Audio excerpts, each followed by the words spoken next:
तुम्ही बानूकडे कुणाला ना कुणाला पाठवत होता, त्यामागे तुमचा हेतू काय होता हे तुम्ही सांगितलं, परंतु मला नाही वाटत की त्याने काही सहाय्य होईल. निश्चितच दुसरा एखादा पर्याय निवडावा लागेल. देवी, मला सत्य समजण्यासाठी अनेक प्रयत्न केले होते. त्या प्रयत्नातून मला सत्य समजण्यासाठी सहाय्य झालेच होते. त्याचा उपयोग झाला नाही असे नाही. आणि आता मी जे प्रयत्न करते आहे त्याचेही तसेच आहे. जयाद्रीवरचं तुमचं प्रेम मला ठाऊक आहे. तुमच्या भावना देखील मला कळतात. परंतु आपण आणखी वेगळ्या पद्धतीने तिला सहाय्य करायला हवं असं मला वाटतं. आपण सुचवावे देवी. मी देखील अजून विचार करतेच आहे. कोणत्याही निष्कर्षापर्यंत पोहोचले नाही. परंतु एक गोष्ट मात्र मला ठाऊक आहे. आता असं काहीतरी घडायला हवं की ज्यामुळे बानू सत्य वेगाने ग्रहण करू शकेल. तिला यांच्या सहवासाची आस आहे देवी. त्यातून काहीतरी घडेल याची मला कल्पना आहे. तुम्हाला आणि श्री खंडेरायांना हे सगळं स्वीकारणं खूप अवघड जात असणार. मला कल्पना आहे स्वतःहून श्री खंडेरायांना बानूकडे पाठवणं आजही सोपं नाही. मला यांची चिंता वाटते आहे. खरं तर यांचे विभाजन मी केले होते, तेही यांच्या अनुमतीशिवाय. खरं तर यांनी अधिक सहन केले आहे. यांच्या सहनशक्तीचा कडेलोट झाला म्हणून तर हे जेजुरी सोडून गेले होते देवी. परंतु त्यांच्या जाण्याने अनेक शुभ घटना घडल्या आणि त्यातली महत्वाची घटना म्हणजे तुम्हाला सत्य समजलं. हो, हीच शिवलीला आहे. देवी, हे गडावर आले आहेत. माझ्यासमोर कधी येतील? यांना मी कसं सामोरे जाऊ हा मला प्रश्न पडला आहे. म्हाळसा, श्री खंडेराय जेव्हा बानूला आदिशक्ती रूपाच्या कथा सांगत होते तेव्हा एका अर्थाने ते तुमची स्तुती करत होते, तुम्हालाच जागवत होते. परंतु अशा प्रसंगी आधी नंदी, श्री गणेश आणि नंतर आम्ही दोघे तुमचा संदेश घेऊन बानूच्या वाड्यावर गेलो. पण मी हे सगळं का केलं? बानूच्या मार्गात अडथळे का आणले? हे त्यांना पटेल की नाही? श्री खंडेरायांना तुमचा हेतू पटो अथवा न पटो ते तुमच्यावर रागवणार नाहीत.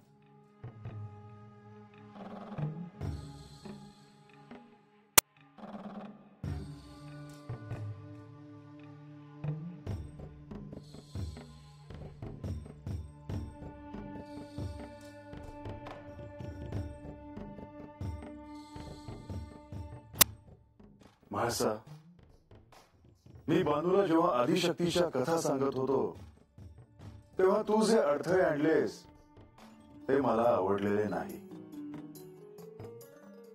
परंतु देवा, त्यांचा हेतू काय होता हे तुम्हाला ठाऊक आहे. होय, मी बानूला सहाय्य करण्याचा प्रयत्न करत होतो, परंतु तिचे चित्त मात्र विचलित होत होते आणि त्यामुळे एकाग्रतेने ती सर्व काही ऐकू शकत नव्हती.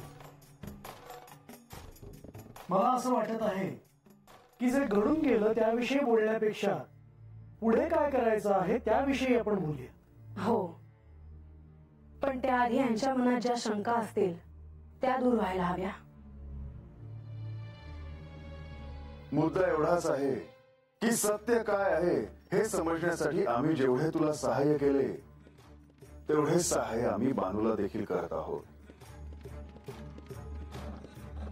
आणि जर कोणत्याही कारणाने यामध्ये अडथळा आला तर तिला सत्य काय आहे हे कळण्यास विलंब मात्र निश्चितच होईल. मी सत्य समजले याची घोषणा केली नसली तरी जयाद्री अर्थात बानूवर माझे खूप प्रेम आहे. आजपर्यंत मी तिचा जो राग केला त्याबद्दल मला वाईट वाटते आहे. तिला सत्य लवकरात लवकर कळावे आणि अनंत काळासाठी तिने शिवलोक प्राप्त करावे असे मला वाटते. मला असं वाटतं की श्री म्हाळसा देवींना बानूसाठी प्रयत्न करता यावे. त्यांना जर बानूसाठी काही करायचं असेल तर आपण ते समजून घ्यायला हवं. जर असं काही असेल तर मी देखील ते ऐकण्यासाठी निश्चितच उत्सुक आहे. पण त्याआधी तुम्ही तिला काय सांगितले आहे हे मला ऐकायला आवडेल. मी बानूला आदिशक्तीच्या ज्या काही कथा सांगितल्या आहेत त्यामधून तिने काहीतरी शिकावे आणि ह्यापुढे काय घडणार आहे ह्याविषयी तिने स्वतः मला सांगावे असे मी तिला सांगून आलोय. म्हणजे बाणाईला प्रयत्न करणं हे भागच आहे आणि त्यासाठी ती नक्कीच काहीतरी साध्य करून घेईल. मला खात्री आहे की बानू सत्य काय आहे हे शोधण्यासाठी निश्चितच धडपड करेल, पण तिलाही तोच नियम लागू होईल जो नियम म्हाळसेला लागू होता. म्हाळसेला सत्य काय आहे हे कळण्यासाठी आपण केवळ मार्ग दाखवला, परंतु म्हाळसेला स्वतः त्यावर चालावे लागले. सत्य काय आहे हे तिला स्वतः शोधावे लागले. जसे आपण म्हाळसेला सहाय्य केले तसेच बानूला देखील योग्य तिथे आणि हवे तिथे आपल्याला सहाय्य करायचेच आहे. देवी, बाणाईविषयी नक्की कोणत्या योजना तुमच्या मनात आहेत? माझा भूतकाळ आठवण्यासाठी मला आख्यानाचा लाभ झाला होता. तेव्हा तिला सत्य हळूहळू कळावे म्हणून हा मार्ग योग्य आहे. परंतु त्यासाठी आख्यानात अशी गोष्ट सांगायला हवी ज्याविषयी गतजन्मात बानूला ठाऊक होतं. परंतु अशी कोणती कथा आहे की जी ऐकल्यावर बानूच्या स्मरणशक्तीवर आघात होईल आणि तिला आपण कोण आहोत हे कळेल? मला आख्यानातून पार्वती देवीची कथा सांगितली होती. तेव्हा बानूला श्री महादेवांनी सती देवीची कथा सांगावी असं मला वाटतं. देवी, आपण या कथेची निवड का केली? पार्वतीच्या रूपात मी जयाद्रीला माझ्या सती रूपाविषयी बरंच काही सांगितलं होतं. त्यामुळे गतजन्मात तिला बरंच काही ठाऊक होतं. तेव्हा आख्यानात जरी कथा सांगितली तर काहीतरी शुभ घडेल.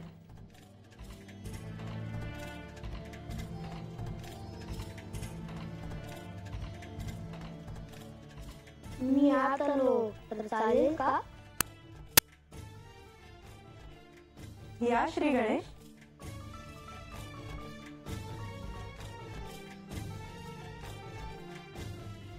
तुम्ही आलात अगदी योग्य झालं. तुमच्या विशेषतेत काही मी व्यत्यय आणला नाही ना? गणेश, तू येण्याने व्यत्यय येईल का? उलट आता तुम्ही आला आहात तर शुभ वार्ता समजतील, नवीन गोष्टी कळतील. मला तुम्हा सगळ्यांना एक गोष्ट सांगायची होती, पण मी देवांची प्रतीक्षा करत होतो. आता ते आले आहेत तर मी सांगतो. गणेश, आपण जेव्हा मला भेटायला आलात तेव्हा आपण हे का नाही सांगितलं की आपल्याला देखील काहीतरी सांगायचे आहे म्हणून? मी तेव्हा तिथे मातेची आज्ञा पाळत होतो. त्यावेळी मी माझा प्रश्न कसा सांगू? पण तू मला देखील काही बोलला नाहीस. माते, आता सांगतो. गणेश, मला देखील ऐकायचे आहे की आपल्याला काय सांगायचे आहे.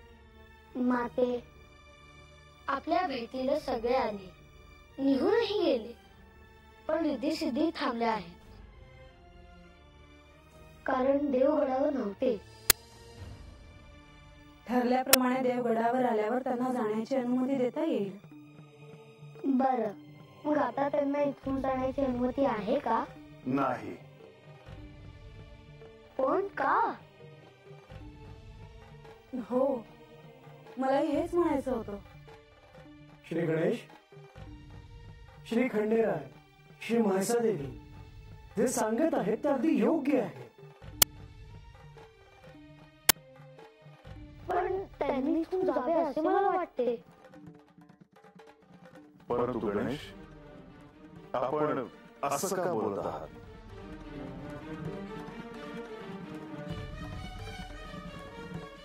आमचं काही चुकलंय का?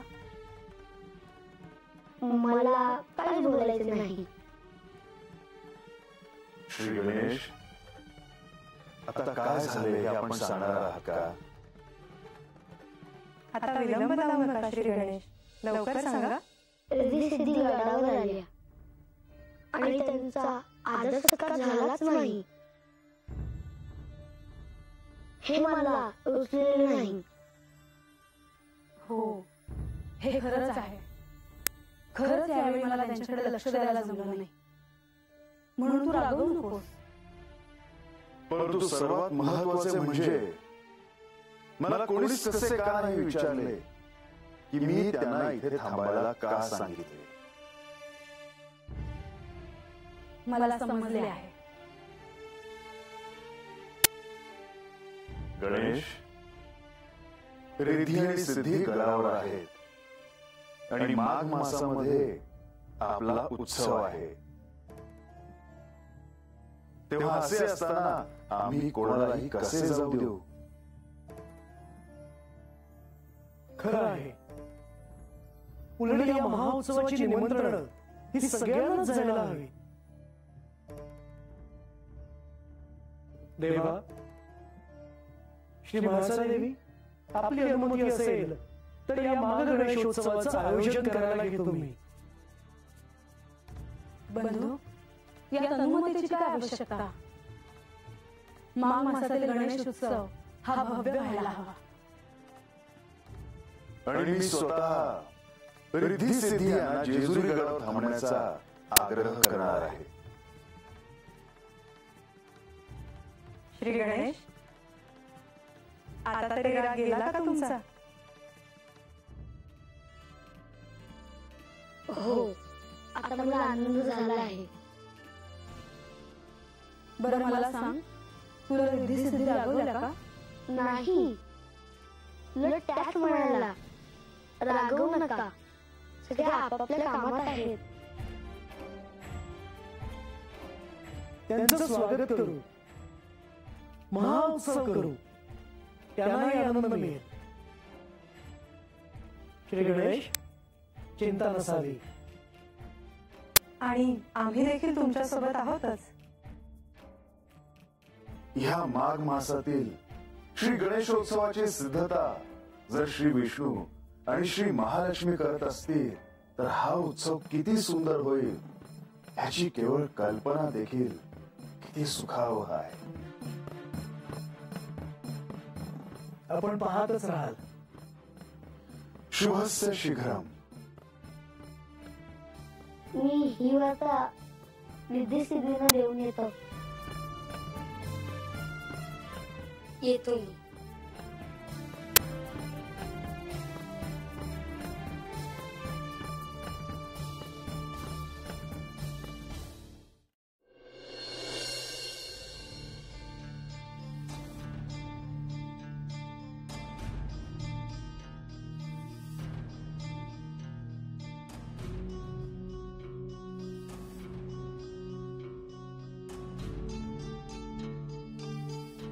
देवा, शुभम भवतु.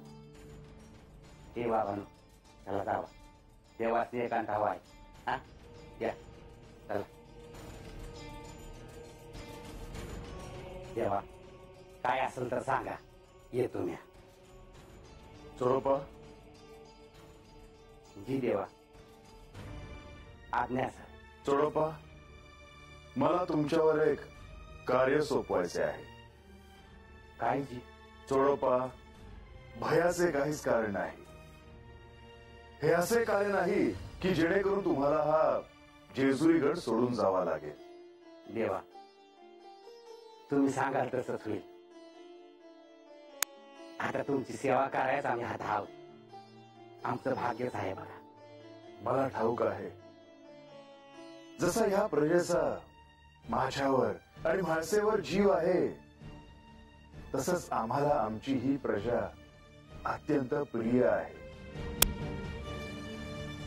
चोडोप्पा, ह्या जेजुरी गडावर तुम्हाला उत्सवाची सिद्धता करायची आहे.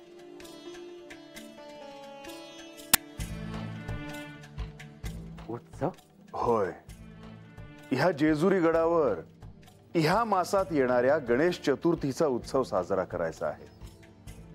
ही चतुर्थी अत्यंत महत्वाची आहे. सर्व गणेश भक्तांसाठी या चतुर्थीचे अनन्य साधारण असे महत्व आहे आणि म्हणूनच सर्व भक्त सर्वदूर ह्या दिवशी उपवास करतात आणि त्यामुळेच श्री गणेशाची ह्या सर्व भक्तांवर सदैव कृपादृष्टी असते. वय की. आणि गणपती देव म्हणजे इग्नहार्ताच. देवा, आता गडावर होणारे आख्यानापायी आमासने बी थोडं ठाव झालं आहे बघा. आता आमचं भाग्यच म्हणायचं आमासनी समजा ऐकाय मिळते. तुम्ही सांगावं देवा, समजा तसंच होईल बघा. मला खात्री आहे ह्या उत्सवाच्या निमित्ताने सर्वत्र गडावर सजावट केली जावी, सर्वत्र फुलांच्या रांगोळ्या काढल्या जाव्यात आणि ह्या जेजुरी गडावर विशेष अशी रोषणाई केली जावी. अगदी तसंच होईल बघा देवा. तुम्हासनी वाटतं या तसंच होईल. असा गड सजवू का गणेश देवासने बी आनंद होईल आणि त्यांचा आशीर्वाद राहील बघा हातल्या लोकांवर. होय देवा, मी लागलीच कामाला लागतो बघा. येतो मी.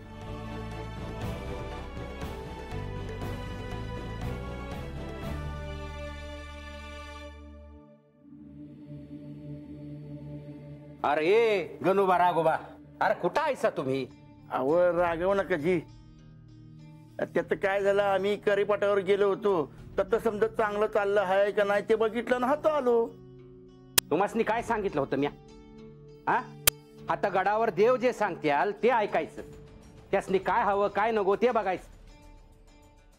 आणि ये राघोबा, तुला काय सांगितलं होतं? बाणाईच्या वाड्यावर शिदा पोचती का नाही, हा त्यासनी काय हवं काय नको बघायला सांगितलं होतं का नाही? होय. आता ही नसती कामं कोण करायला सांगते तुम्हासनी? बरं, आता ध्यान देऊन ऐका. गडावर उत्सव होणार आहे. उत्सव? होय. कसला उत्सव? आपल्या गडावर गणेश चतुर्थीचा उत्सव करायचा आहे. गणेश चतुर्थी? ते गणेश म्हणजे ते पोरग तर नाही ना मग? अरे डोसकं बिस्क फिरलाय का काय तुझं? अरे गणेश म्हणजे श्री गणेश, गणपती देव. अरे त्यांचा उत्सव करायचा आहे. समधीकडे करत्यात. अरे मागच्या वेळेला नाही का आपण गडावर केला होता, आठवतं का नाही तुला? आठवलं आठवलं, आलं ध्यानात. तेव्हा तयारीला लागा. समजा गड सजवायचा आहे. हे बघा, देवानी स्वतः सांगितलं आहे, तेव्हा तयारीत काय बी कमी पडायला नग. आलं का ध्यानात? वय वय चालल. अहो आम्ही असा गड सजवतो का समजेजण बघत राहते आल. आणि समधीकडे असेच दिवे लावतो की समजे जण बघतच राहतील.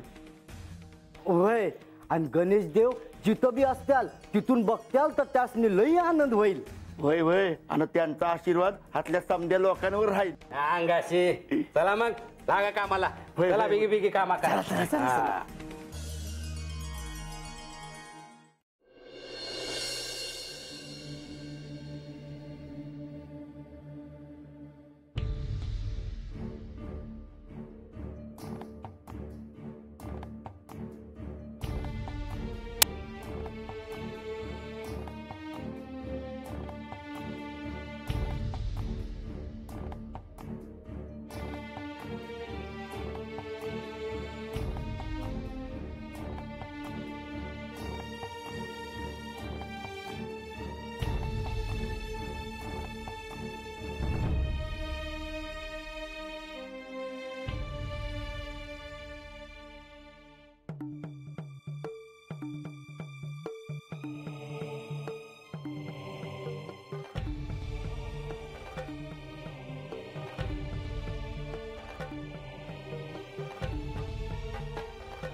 बानू, मला ठाऊक आहे की या क्षणी तुझ्या मनात नेमकं काय चाललं आहे.